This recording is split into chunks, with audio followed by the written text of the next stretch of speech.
Hello everybody and welcome back to the channel. If you're new, you're very, very welcome. I'm Jane and my husband Mike is behind the camera. We're British, early retirees, debt and mortgage free, and living a thrifty, frugal and money saving life on a super tight budget here in Brittany in northwest France. And every Wednesday we open our home and invite you in for a mid-week money chat. So let's take a look at what we're going to talk about today.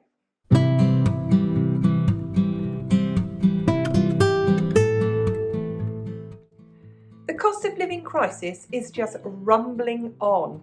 The moment that we think things are getting easier, something else jumps up in price. We don't seem to be getting any breaks at all.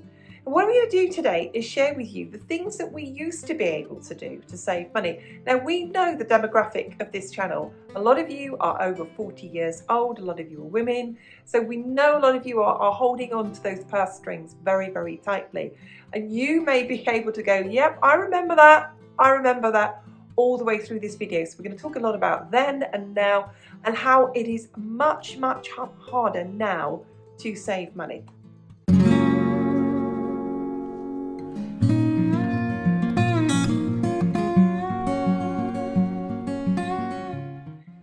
I can distinctly remember a time when supermarkets were really keenly competitive and fighting against each other.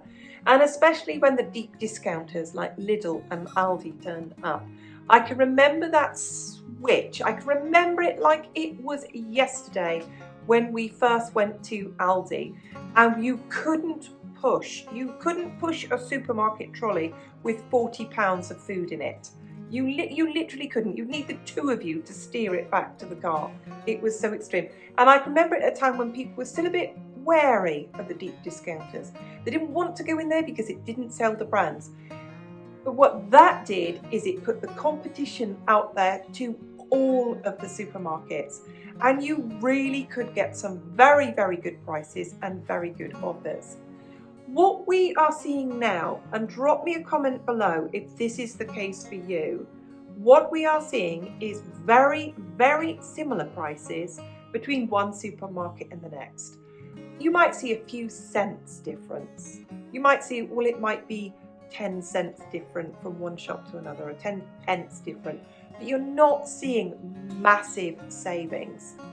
We're also seeing in our supermarkets now that a lot of the own brand stuff is going because the supermarkets aren't investing in buying an entire line of it anymore. So it's quite difficult in the supermarkets now to play one supermarket off against the other. And of course, I know people are going to say this, there are rising costs for the manufacturers, there are rising costs for farmers, and all of that means we just cannot get those discounts that we used to get once upon a time in the supermarket. Of course, we can be savvy shoppers, we can get small discounts and they all add up. But the massive savings and the massive discounts that we used to get once upon a time, share with me if I'm wrong, because I'm quite happy to admit that. But what we are seeing here, and I saw when I went back to the UK, my last visit, and I see very much here in France, is a very similar price in most of your goods in most of the supermarkets.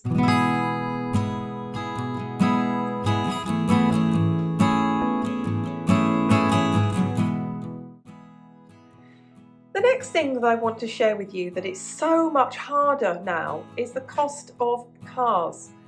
At one stage, you could buy a very good, reliable second-hand car for a very reasonable price. And if you are British, you will know the TV show Top Gear. And we used to love to watch Top Gear. One of the things that they really used to like to do is set up a Top Gear challenge.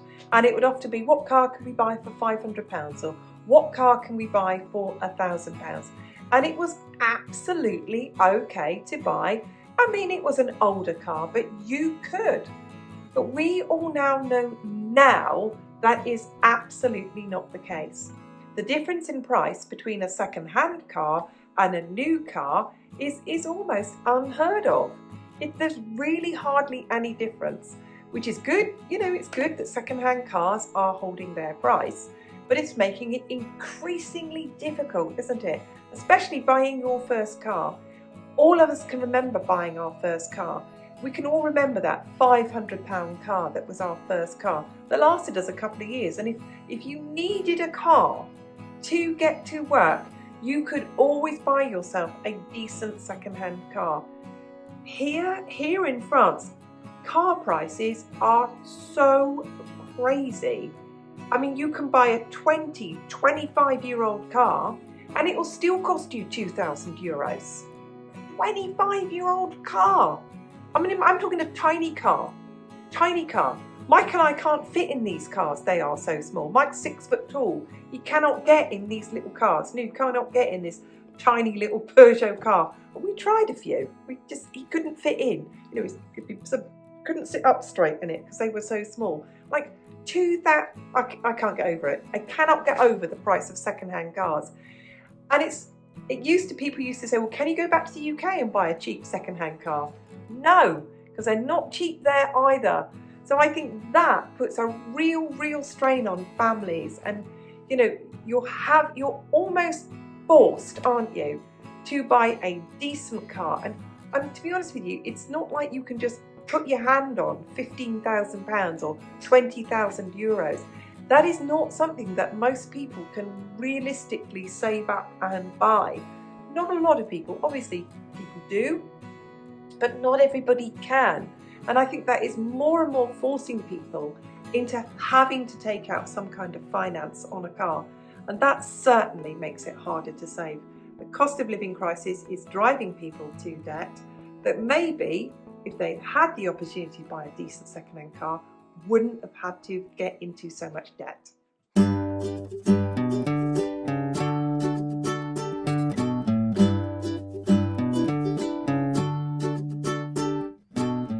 It is becoming increasingly difficult from now, in comparison to the past, to earn extra money.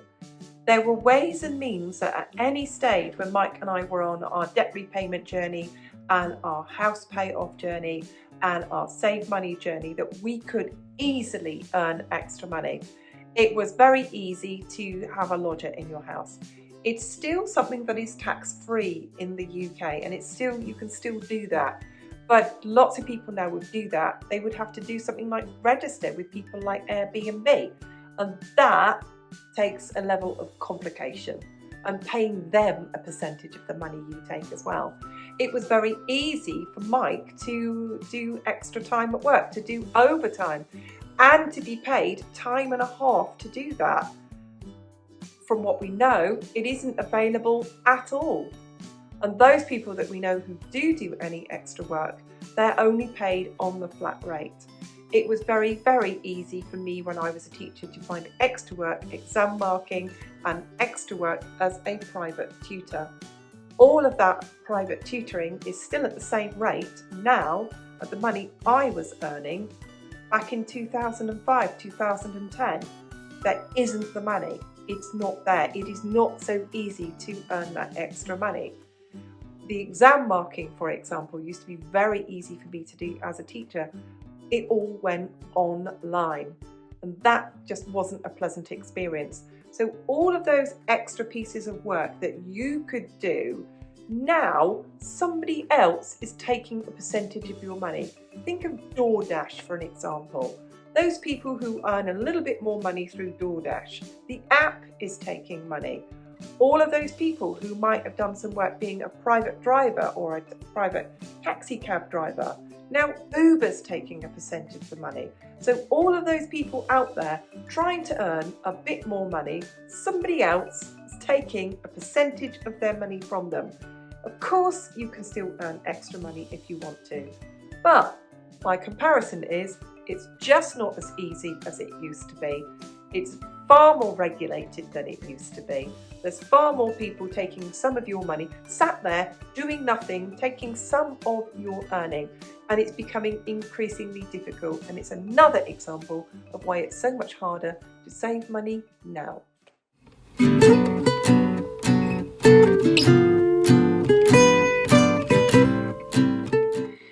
The next thing I want to talk about is charity shops and the second-hand market. When we used to go to charity shops, you could buy really, really good items in the charity shop, very lightly used and very, very cheaply. And it was exactly the same with car boot sales. Car boot sales were massive. People would have a house clearance, they'd want it gone. And you could buy things so reasonably. And the second-hand market now is in a desperate state. Charity shops are very much businesses. They've got to pay business rates, they've got to pay a lot of rent on the property, they've got to make sure that, and their energy prices have gone up, so everything in charity shops is so very expensive, and you're not seeing the lightly used stuff and the quality of stuff that you used to get. And the same things again, if you are at a car boot sale or anything like that, then you're very aware of the fact that a lot of these people are selling stuff to pay their bills. They're selling stuff to keep up with their rent. And it's just not the time or place to haggle anymore. It really, really isn't. And you can see people selling things on Facebook Marketplace. And like I said, it is not the time or place to haggle. It just feels particularly wrong, and it's certainly something that we wouldn't do in a charity shop either. My point being, you are not seeing so much for sale secondhand that you used to. It used to be so easy to get really good quality books, clothes, household items, coffee machines, cookers, fridge, freezers, all of those things. And it is increasingly difficult now because, like I said, people will be selling that because they need the money and they might be selling it on Marketplace. And the cost of everything secondhand is a lot more. Share with me, are you finding that as well? Are you finding that the secondhand cost of things is a lot more now? Of course, the cost of living goes up, everything goes up, including all the items that are secondhand.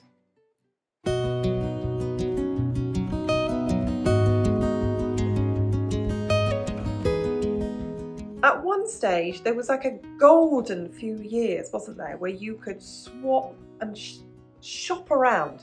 You could shop around and get a much better deal 1 year to the next for insurance.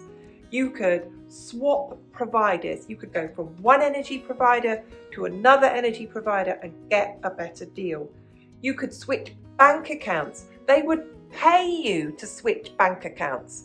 They would pay you to switch credit cards. You could get so many more deals by shopping around.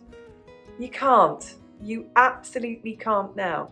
Insurance costs are they are what they are.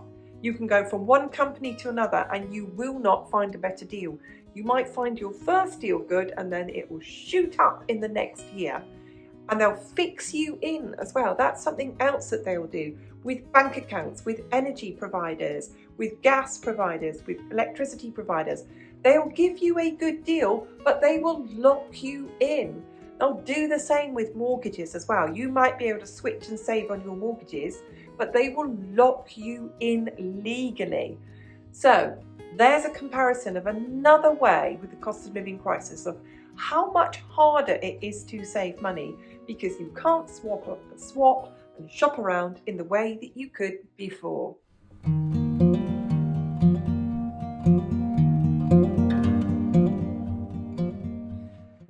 The next part of why it's so hard to save, and it's something about the disappearing middle classes, because it was always the middle class, the middle income earners who had a bit more disposable income. They could afford a takeaway.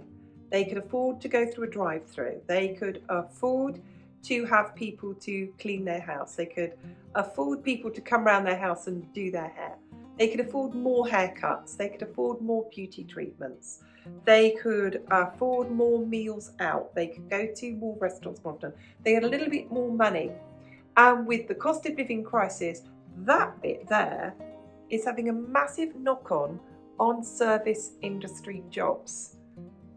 And because of that, anything with the service industry jobs, because they're not paying any more money, that sector is shrinking and shrinking and shrinking, because people do not have the money. So whereas they may have had their hair done every month, now it's only every other month. They may have had their nails done every week, now they don't, or only once a month, or they're doing it themselves. Whereas they may have had a cleaning service, they might have paid people to clean their car, or clean their windows, or come and clean their oven, or do a deep clean in their house once a month. They're doing that themselves. So that is having a massive impact, because lots of people with those service industry jobs, that was their side hustle. That was their extra job. That was the way they were working more hours to earn a bit of money to save. So a whole part of that is having a massive impact. So people aren't able to save that much money anymore. It's getting increasingly hard. Leave me a comment below. Are you someone who has done any of those service industry jobs to earn a bit of extra money? Do you do any of those? Or have you used any of those services in the past, but you've just knocked it on the head? You just don't do it anymore.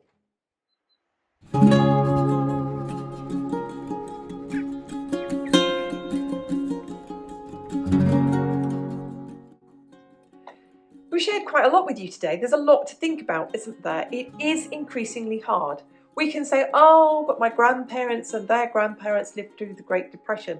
But actually, if I think of my parents, who were young in the 50s and the 60s, brought us up in the 70s and the 80s, their lifestyle and their quality of life has been in the ascendancy. When I think of younger people, people coming out of college now, people trying to make a start now, they have got it harder than ever. They can't afford rent. They can't afford to buy a house. Wages don't pay. The cost of living crisis is absolutely crazy. And yet we are expecting them to find 25% deposit on a property, or 3 or 4 months rent in advance, or find ways of getting themselves to work when there's no bus services, when the public transport systems have been cut, when it's really difficult to even afford driving lessons or buy a car. It's getting increasingly difficult. And in all of that, all of us, and I know the target market, the people who watch this video, the older people like us, the people on fixed incomes, especially even if you're still working, you're not at a point where people will pay you any more money. There aren't any more raises. There isn't any more money. It is increasingly difficult all of the time to save money. And I know those of us who are thrifty and we're frugal, we always find a way. But I'm sure you may disagree. It is getting increasingly difficult to save money. If you enjoyed the video today, make sure that you hit the like button. If you're not a subscriber, it costs you nothing to subscribe.